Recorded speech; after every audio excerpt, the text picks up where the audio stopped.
Okay, we got a lot of fun questions for today. So we have 2 questions from last week that we did not get to answering, and I promised you guys we'd answer them, so here we go. All right, this is from last week. I have a 4-month-old puppy who hates walking outside. I've tried treats, and she still won't go outside.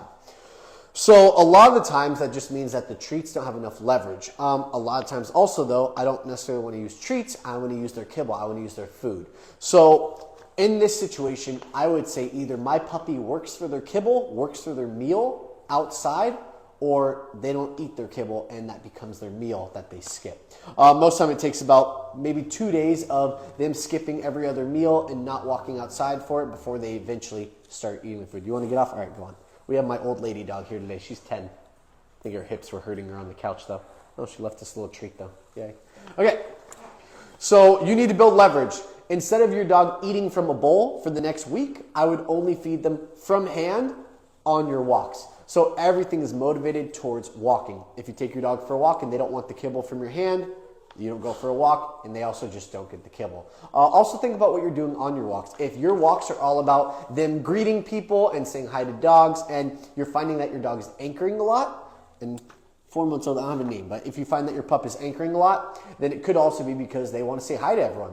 And when they don't get their way, it's the highway. They don't want anything. So try that out. Try limiting meals only to walking or training, all hand-fed, no more bowl meals, and make sure that you have the leverage that you need. There's also other trainers out there, balanced dog trainers that can help you with this, build food drive for you, and also get you on different training tools that might build a little bit more head leverage to help your dog understand that they have to follow. But big one for me is build up more food drive, not just during training or any of that, but just in general. Maybe lessen the amount of food that you're giving them, and then they work for every meal that they get.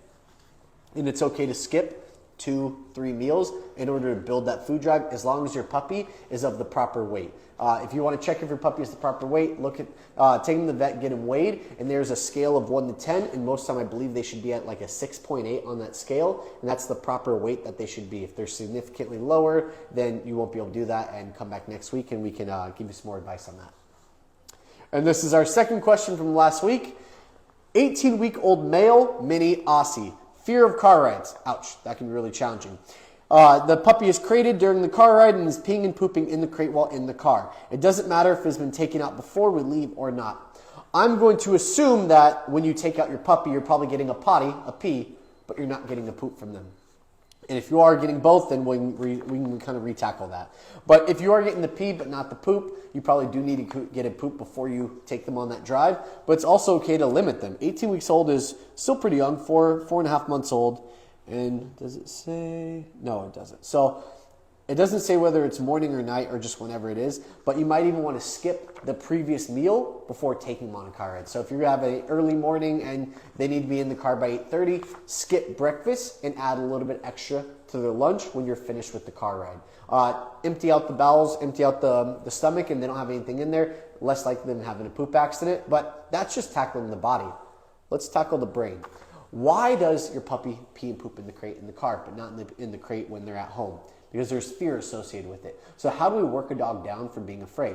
1, we shorten the trips. We're not actually even taking car rides for the first week. We're literally putting our crate in the specific spot it should be in, not facing the window, but facing forward down the center console. If you have a crate large enough and it can't fit in there, then just do your best. You might even need to cover all 4 sides of it. But a lot of dogs will get motion sickness, then it might not even be vomit. It might be the pee or poop because they're seeing out the window and everything is going by them lightning fast. It's making them sick, or just stressing them out, which is what creates the fear, which then creates the pee and the poop. So have them face forward. They're seeing everything coming at them, and they're not looking at the sides. You can even cover the sides of the crate.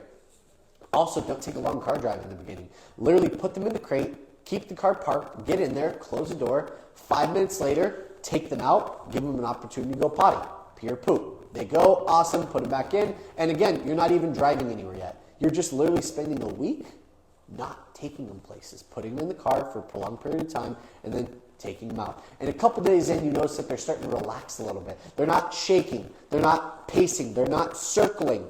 That might be when I'm ready to put the car in drive and go 10 feet, park, take them out, work them through whatever stress they have. And working through means doing circles back and forth. back and forth, almost like a large oval, and then having them sit, having them relax, having them settle, and then putting them back in the car. If you have a large breed dog, like what we have for our dogs, we actually teach down in the car. So when they go down, they're more likely to be settled, they're less likely to pace. Pacing creates stress. That's why we don't like pacing in a crate either. If your crate is too large and they're pacing in the crate, get a smaller crate. They should only be able to do one full circle into a down, and if they're standing up, their shoulders shouldn't be hitting the top of the crate. Their head in the car, the crate will be small enough to where their head might bump the top. They're just going to kind of have more of a scrunched look, but their shoulders should not be hitting. They should be able to stand tall from feet to shoulder. Head will touch a little bit. But you need to target the brain. You have to teach them to work through that fear in the car so it doesn't build to the point of escalation when you get that potty. I might limit water 2 to 3 hours before that drive. I may not feed that meal before the drive either. Make sure I get a pee and a poop in the morning or in the afternoon or right before your car ride before you put them in there, and you have to get that potty if you know that you're due for one. Otherwise, it's like one is like loaded in the chamber, ready to go. Never thought I'd reference poop like that, but hey, I'm dog training, it's what we do. But that can be really challenging. Check back in with us in a week. Let us know how the training is going. And if that means that you can't drive with your dog, maybe look up different services that can watch your dog while you're gone or even just something like that. But it probably won't get worse, but it probably also won't get better if you continue driving with your dog without doing this stuff in the interim. So play around with it. And this is from Little Ray Girl. My 11-week-old puppy loves her playpen but cries in her crate during day for naps. Advice. Your puppy has separation anxiety, but I doubt it's full-blown separation anxiety. There's two versions in my opinion. There's the first one, which I see in a lot of young pups, which is an addiction to attention, versus what I call full-blown separation anxiety, which is an addiction to affection. One is just the puppy's being carried too often, being given too much being given too much attention, like comes up and puts a paw on you and you give a little ear scratch. All of that instant gratification, that instant acknowledgement leads to the beginning stages of full-blown separation anxiety. So carry your puppy less. Spend more time training them. Think of training as affection. We all get a young puppy and we want to give them love. We want to make sure that they know we love them. Trust when I say they know that you love them. But the more training you do, you create a better balance for your puppy to become well-rounded as an adult dog. Also, your puppy just might be disagreeing with the crate. So when you put them in the crate, you're doing an hour maybe. 11-week-old, you probably do an hour, hour and a half, maybe even 2 hours if your puppy holds it for long enough. They whine, they cry. Don't take them out. Put that crate in the room farthest away from your main living area. If I were to put the crate inside of here with me for my dog and she hears me talking, moving, walking around, that would be like me putting my sleeping bag on the main highway right next to me and trying to take a nap. I got car, I got feet, I got foot traffic, I got all kinds of distractions and stimulus that keeps me awake and makes it so I want to whine more, bark more, cry more. So low stimulation environment.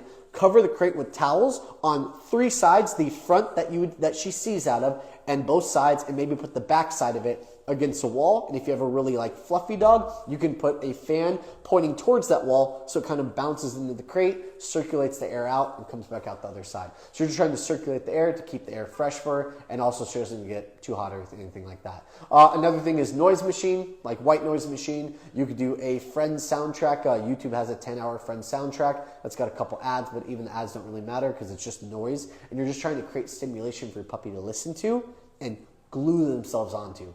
That's what helps them work through some of that anxiety. Just talking in the background. But yeah, I would say biggest one is 11 weeks old. I honestly don't think that puppy's old enough to have full-blown separation anxiety.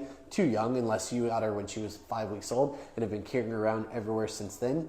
So try doing all the steps I mentioned. Crate in a different room, cover it, noise machine, and when she cries, just let her cry it out. Ignore it. It can be really difficult and be really hard. And maybe you're in an apartment where it's a bit more challenging even there. If you have a large walk-in closet that you can move some things out of, put that fan in there just to help her settle. And it mutes the noise outside of the closet and it mutes the noise for your neighbors around you. But yeah, we have a lot of different conversations about this. You can check back from our last week's video. We have a ton of information in that one as well. We may have gotten into a bit more detail too. Sorry, I have 15 questions, so I got to talk fast, which it's not hard for me, but I got to make sure I get through all of them. All right, when should you transition a puppy from 3 meals a day to only 2? My experience, 8 to 10 months. For females, it's about 8 months because I feel like they stop growing tall at about 8 months, but then they do widen a little bit. They get their natural shape. But for a male dog, I believe 10 months because I find that male dogs tend to get their height at about 10 months, and then that's when they thicken up at the 10-month mark. I lessen the food too, so I wouldn't even go down to 2 meals a day and then just split those 3 meals, that amount, in half. I'd probably eliminate that middle meal and then also just a little bit more on that morning and night meal. But I'm not feeding, if I'm doing a cup in the morning, cup in the afternoon, cup at night, I'm not doing a cup and a half in the morning, cup and a half at night. I'm doing maybe a cup and a third, a cup and a quarter for that morning and nighttime meal. Because when you start shortening the amount of food shortening the less opportunities for them to eat food, the food that they get in the morning and the night, if it's too much, just becomes waste. They don't eat it, they don't digest it, and they don't get any nutrients from it. They only get the same amount they were getting before, and otherwise anything extra just goes to Gordo. So we don't want that. So 8 to 10 months, 8 months for a female, 10 months for a male. And that's just my opinion on it. I'm not a vet, but we've done this a few times, so we have a pretty good idea of usually when you should cut that down. And back to little girl Ray, 11-week-old Sheltie Doodle, Mini Doodle. Oh, Sheltie Doodle / Mini Doodle isn't responding to her name. Advice: relationship building exercise. Take your kibble or your treats, preferably your kibble, like I said in the first question, and you want to say name, come, good, treat. Puppies respond to movement. If you're in a high, busy stimulation environment, your puppy's likely to be distracted. Go into a quiet room in your home, maybe no kid noises, no dog noises, no outside noises, and just practice first. Puppy's name, good, treat. Puppy's name, good, treat. Do that 5 or 10 times, and now your puppy's watching for you, following your hand and your lure. And then it's puppy's name, come, walk back a step, good, treat. We're marking with our good the moment your puppy decides to come, not them getting to you. When you say good, it's the very first step they take, and the good means food, which motivates them to move a little bit faster. They're following that one step like clockwork. Take 3 steps, and then 5, and then all the way up to 10. And you get the idea. Just kind of build and layer on top of what she already knows. But first of all, you have to associate food, name, good, treat. You can work for your meals. If you're working with treats and your puppy isn't following the treats, then take your actual bowl of kibble or whatever type of food you give and take a handful of that. Name, good. Give 3 or 4 pieces of kibbles at a time. You're not doing 400 kibble pieces and doing 400 commands. You're taking 3 to 4 at a time and then getting maybe 50 to 100 repetitions in. And I can normally do that within about 10 to 15 minutes. How old is our puppy? 11-week-old puppy. You might get about 8 to 10 minutes. Most of our younger puppies, if they're not like border collies or like super driven mobile dogs, you may get a shorter period of time. But a Sheltie Doodle and Mini Bernedoodle, the Mini Bernedoodle, not high energy, but the Sheltie is a working dog. So you may get more out of her than you're expecting. All right, and this is from one of our YouTube videos. The video is called, Should You Let Your Puppy Sleep in Bed With You? The answer in that video is no. Not for a young puppy, at least, because it's one of the easiest and quickest ways to develop separation anxiety. And this is from Saza Rodeo. I agree, but my 2-month-old keeps peeing in the crate. Oh, frustration. I get it. When are we cutting off her water? Are we giving water right before bed? Does our puppy go into the crate at 9 p.m. and we're giving water at 8 p.m., 9 p.m., 6 p.m.? You might need to cut off that water a little bit sooner, and you also might need to limit your water intake. And what I mean by that, and a 2-month-old puppy, that's a really young puppy. You may not be able to sleep till 6 a.m. the next morning. You might be getting up at 3 a.m. or 4 a.m. for that potty and then being able to help them sleep for the rest of the night. Let's talk about that water intake. When a bowl of water is on the ground, for most dogs, water is a resource. And dogs who are very intensive about the resources, they drink a lot more water than they ever need to. The national water amount, unless you have like a, I want to say Domino. It's not Domino. What's the breed that's got the spots on it, the black spots? Dalmatian. I knew it wasn't Domino. So Dalmatians and like Weimaraners and special breeds like that, they need more water because they have liver issues. But most of the breeds out there who get free access to water will drink in overabundance, and it will lead to tremendous amounts of potty accidents. So my advice is Don't leave free water on the ground. And the national average that most puppies need, it's a half cup of water per 30 pounds of body weight every 2 to 3 hours. Let me say that again.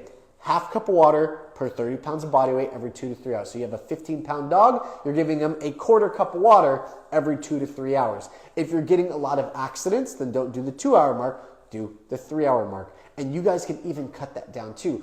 Also, look at your food. We recently had a dog come in that was getting just food for dogs. It's a local brand that is kind of branching out a little bit more, but their food quantities have like 60, 40, 50% moisture in them. You're getting a tremendous amount of water in the food. And we were giving the normal water that we'd give to any other dog, but the dog was still having tons of accidents, almost 3 to 4 a day. So we cut down that water even more, down like 1 or 2 tablespoons every 3 or 4 hours. And the amount of water she got in her food as well, we cut all those accidents out one day. We went from 3 to 4 accidents for 2 weeks down to 0 accidents in 1 day just by limiting and monitoring how much water the puppy was getting. Limiting intake, making sure we're cutting off our water 2, 3, sometimes even 4 hours before sleep. And then anytime they're in the crate, make sure you get one final potty before you go to bed. So they go to bed at 9 p.m., but you want to sleep until 6. One, you're probably not going to get that either way, not with a 2-month-old puppy. But if I go to bed at 11 p.m., that's actually when my puppy goes to sleep. Because your puppy could be dead asleep, but when you start moving around to go to bed, they're alert and awake. And you might be getting that potty accident right then and there. So take your puppy out 11 p.m. If that's when you go to bed, that's their final potty time. And then expect that 11, 12, 1, 2, 3. I mean, you might be able to sleep until about 4 a.m. and then have to take them out, give another potty opportunity, put them back in the crate. No love, no holding up by the neck and giving kisses. It's literally a business-like potty. Tucked in across your arms like you're holding a purse on your arm. Boom. Set on the ground, on leash, go potty, wait them out. They go potty, good. Back to crate, close it, lock it, cover it. Go back to bed for yourself, and hopefully they'll go back to bed as well. You might get some of that frustration whining too, because now they're awake. Do your best to just ignore it, and hopefully they will go back to sleep. That's a really, really challenging one, because young puppies tend to need to go every hour to hour and a half when they're awake. But at night, they go into hibernation mode, which means that they don't have to go every hour, hour and a half. They can usually hold it for about 3 to 5 hours. So depending on your puppy, depending on how much water they're getting and the type of food they're getting, you might need to cut back on something. You made it. Who is it? Little Ray Girl. I got both of your questions. They were about 10 minutes and 5 minutes ago. So check the replay. They will be there for you. All right, how much time do I got? 11 minutes? Pfft, I got this. All right, Flaco Chapita. Any advice on how to train a 3-month-old Great Dane along with his 3-month-old Dachshund sister? Can't seem to find a balance. You will not be able to train them alongside each other because the height differences are completely different. And also, most puppies, there's competition when you train. I can train even my 2 girls, my 8-year-old and my 10-year-old. I can train them side by side, and I'll literally watch my 10-year-old try to scoot in front of her sister to take her treat. Even though she's not going to get it, even though she's not supposed to, it's a competition. And that's one of them is a full-blown service animal, and the 8-year-old is just a food-motivated monster. So when you have 2 dogs training at the same time, there's way too much competition. Crate one of them separately from the other and train the one that's out. And if I have 2 puppies both at the same age, and I know they're not litter mates, but they're so young that they could still develop litter mate syndrome, which is like a separation anxiety from each other, and they focus more on each other and not so much on you guys, I would even move those crates to different rooms. Like we have a large facility, we have one crate here, and the other crate can be 100 feet across the room or in a completely different room. It helps separate them, and then you become the leader of your household, and they don't look to each other for that control. So train them, not alongside. One is in the crate, one is out, and then give them like 5 to 10 minute windows. Your Dachshund probably will even train longer than your Great Dane because that's a working breed. They are literally like field dogs, like they're meant to go in holes and grab gophers and pull them out. That's what they're bred for. So their work drive is a lot higher, but they also tend to be a lot more stubborn. Great Danes tend to get tired very quickly, so just train them appropriately. Great Dane maybe 10 to 15 minutes or 5 to 10 minutes, and then the Dachshund maybe 10 to 15 minutes depending on what you can get from them. But yeah, split training. My Jeep girl. I have a 3-month-old Goldendoodle training as a therapy dog. I am a child mental health therapist, but all the biting, all caps, LOL. Yeah, you're at a very young age for your puppy. Let me ask you this. Does your puppy have a leash on whenever she's not in the crate and not in the playpen? That's a big one, because when puppies start biting a lot, you want to do pressure up, hold, slow release. And just to clarify, pressure up, hold, you're not pulling the puppy off the ground. Back feet or front feet. Those front feet might lift off the ground about an inch. That's only if they're trying to dig their head down to fight the leash. When they kind of give in, slowly release, and this helps them settle. But again, this is a 3-month-old puppy. They might not even be ready for that. And I see on our picture we have a leash attached to the pup, which makes me happy. Unless it's one of our dogs. I don't know, but in general, you always want to have a leash on them. It gives you more control over them. But also, how much crating are we doing? How much boundaries do we have? As someone who trained his own service animal 10 years ago and who's done a lot of training with service animals, crating is incredibly important. Structure is incredibly important, especially for a young dog. A puppy this age, 3 months old, should be sleeping 18 to 20 hours a day. Think of that number, 18 to 20 hours a day. Anyone who has children, that is basically a 6-month-old infant. And when I say crate, I kind of get the pushback, oh, but I got a puppy so they can be out with me. Well, think of an infant. The crate is the crib. The room separate from us is the nursery. A puppy who's biting you is tired, is cranky, and they can't learn how to settle if they're always cranky. So I would probably do for a 3-month-old puppy, Goldendoodles are usually really good about holding their bladder. I would do about 2 hours in the crate, 30 minutes out of the crate. 30 minutes out of the crate, it's fully structured. 3 parts of free time. Walk and play, walk and play, training is the second one, and supervised separation is the third one. Walk and play, pretty obvious. And it's not running around play, it's productive, constructive play. Like fetch, bringing the toy back, learning how to drop it. Playing tug, and then locking your elbows into your ribs and waiting for your puppy to let it go because it's boring when there's not a give and take. And the minute you drop it, food, sit, toy behind the back, good, treat, pause, break, give the toy back. And same thing with fetch, you just have a long leash so you make sure they always come back to you. That's your constructive play. Or a walk could be what I mentioned at the very beginning of this episode, which was the relationship building exercise. I like to go in my driveway, backyard, front yard, sometimes even the sidewalk in front of my house if my pup is vaccinated for it, and I'll do name, come, good, treat. Name, come, good, treat. I'm teaching them to watch me outside in the real world and not look at all the outside stimulus. And also, am I getting off topic? I probably am. Yeah, let me go back to the biting before I completely go on a rant. Biting, lack of sleep probably, not enough structure, and too much freedom in the home. Cut back on those 3 things, and I can almost guarantee you'll limit that biting by 80 or 90%. Because I hear this every single day, and those are the 3 pieces of advice I get, and usually a week later, people want to hug me because their fingers are finally healing. So, just a piece of advice for you. Carolina Diaz. How do you create a schedule for an 8-week puppy if you have to be away from home for work from 8 to 3:30 or 4? It's very doable, actually. So you can email us, or is it DM? You can DM us, like I got the lingo, guys. To Instagram, you can DM us, and we will send you a schedule. When you're gone for that long of a time, you need to create a double pen setup, meaning that you have a large playpen. And if your puppy is a jumper, that playpen needs to be one of the 56 inches. Very tall, very high. And attached to that playpen, or within that playpen, is my crate. And you're basically creating a little mini condo for your puppy, or like a little mini apartment. You have your crate on one side. You have your toys right outside of it, 1 or 2, and they have to be non-choking hazard toys. So like a strong enough Kong that they're not ripping off pieces. Nothing that's a stuffy, like a stuffy is like a stuffed animal that they can pull the fuzz out. Big choking hazards. One of my top trainers here at Puppy Academy, just her dog literally ate a corn cob when he was visiting the grandparents' house and just had to have surgery. It was a whole ordeal. So let us prevent that for you by telling you right now, nothing that they can swallow, nothing that they can remove or tear chunks off that they can swallow because it's a choking hazard. You have your crate, you have your toys, and at the very far end of it, you have your potty pad. And I know not everyone wants their puppy to pee on a potty pad, but if they can't hold it for 7 hours, you have a potty pad, and there's not much you can do about that.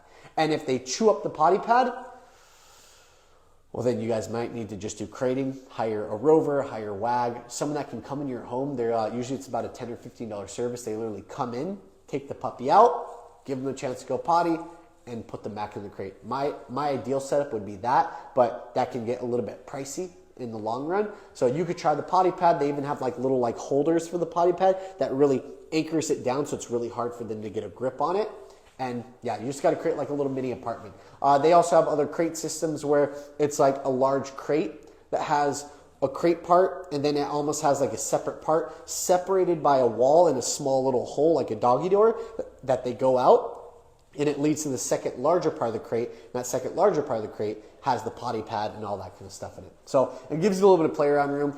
During COVID and when people were having to stay in their house, a lot of the setup was just take your puppy out every couple hours. But now we're getting back to work, and that's when we have to create new solutions. So try that out, and all of that information is also in our online school. We have in our online school, if anyone hasn't heard it before, we have our puppyacademy.com/online, or just follow the banner at the top of our website, and we go over all of this. We have videos to go over all the training I mentioned. We have a library that has structure schedule, how to set up your home for success. It goes over different types of crate setups that we've created, Bethany and I, or we've kind of what we think is perfected, and we tackle the side of the brain, which helps the puppy understand where and how to go potty in the areas that you designate. So just a little bit of advice from you.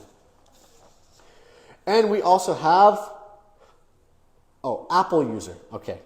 I work from home and my puppy is developing separation anxiety. I can't even go downstairs for coffee. Okay. So we've already answered this one a little bit. I don't want to brush off your question, but let me say this. Are you crating your puppy? Are you letting your puppy out of the crate when they're whining and crying? Because that rewards the whining and crying for separation anxiety. You probably got to get pretty strict. And let me give you a couple pieces of advice that I give is, one, I have a puppy that has separation anxiety. If it's as severe as you think it is, I would eliminate, yes, I know what you're about to hear, eliminate affection for 2 to 4 weeks. In place of affection is all training. Your puppy is demanding your attention, demanding to come out of the crate, demanding to be with you. You take away some of that demand by teaching them to settle and relax inside the crate without you being there. By them earning everything from you food-wise, they become less demanding. And you still have this hump to get over. I still have dogs in here in our program that will spend 2 to 4 months having severe separation anxiety, but most of them do work through it. It just takes a little bit of time.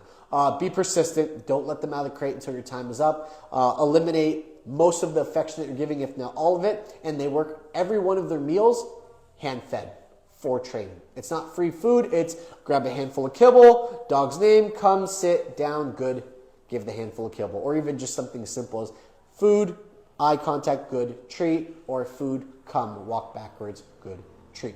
Again, in our online school, we have a full-blown separation anxiety section that goes over a lot of the issues people are going through. So try it out if you guys are interested. How much time do I got? All right, 1 minute, and I got 3 questions. Psh, easy. All right, from Natalie Del Mar, I'd like a schedule. We got you guys. Instagram, DM us on Instagram. We'll get that over to you because I think this is a TikTok question, right? So yeah, Natalie Del Mar, shoot over to Instagram, DM us, we got you. And my puppy is 4 months old and he cries when anyone leaves the room. What can I do to help him? You got some separation anxiety, Natalie. Well, I know you're not doing the crate schedule yet. Tackle that crate schedule for 2 weeks and let me know how it goes for you. Crate should not be in the room with you. It should be in a separate room from the main living area, and it should be in the least frequented area of the entire home. Try that for 2 weeks. Let me know how it goes. Or even just try it for a week and get back to us next time.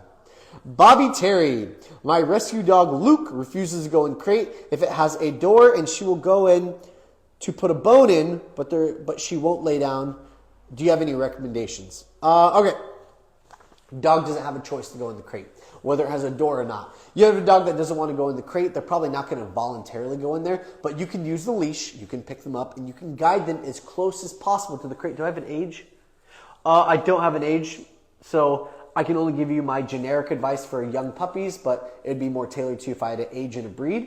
Do I breed either? Nope, I don't have either age or breed. Guys, please send me age and breed. It helps me give better advice for you guys. But leash pressure as close to that crate as possible, hand under the belly or kind of scoop under the butt, and slow pressure in. You're going to get to a point where eventually they want to go in, let that leash go, guide them in the rest of the way, go in, unclip, take off the harness, close the door, close it, lock it. That's the easiest way to do it. But if you want to really work on the brain, not just the body of getting them into the crate, put them in the crate, close the door, open it slowly. When they try to blast out of the crate, no, and close the door. Depending on how intense they are to come out of the crate, that's going to judge the firmness that you need to keep them in the crate. I got a dog trying to run out at a 7. I close the door at an 8. It might be faster. It might be more firm. It might even bump their little nose to make them back off and settle. And I do that 4 or 5 times until I can open that crate 4 or 5 inches, wait, and they wait for me. Then I open it all the way. I say break to release them. And if they blast out of the crate full speed, I might even leave the harness and the leash on if I'm doing this type of routine. I'll let them blast out of the crate, grab that leash, guide them right back in. Close the door, open it slow, repeat, let them come out. And I'll do this 5, 10, 15, 20 times sometimes. And then still give them their full amount of free time. So they don't always associate going in the crate with long periods of time. It could be 10 to 15 times of going in, and that's right at the end of their crate window. And then I'll let them spend their 30 minutes to an hour outside the crate. And then 20 minutes later, I'll do it again, 5, 10 times. 60 minutes later, I'll do it again, 5, 10 times. And then that time, they stay in the crate for their crate period. So break the association of crate is only for long periods of time and make it more fun. Use food when they go in, set a treat down, see if they take it. If they have serious separation anxiety or crate anxiety, which is like a boundary anxiety or boundary reactivity, you might have a little bit more challenge with that of them taking food. We don't bargain with food. I don't say, please, please take the food. I say, here's the food, you want it? Awesome. If not, no worries. I'm not giving you more treats until you finish that treat on the ground. And then it just becomes in and out, in and out, in and out. Okay, guys, that's all the time we have. I'm sure Bethany will be here next week to rein me in my fast talking and give you more focus on the brain because that's kind of her thing. But yeah, we'll see you guys next week, Wednesday, 1 p.m.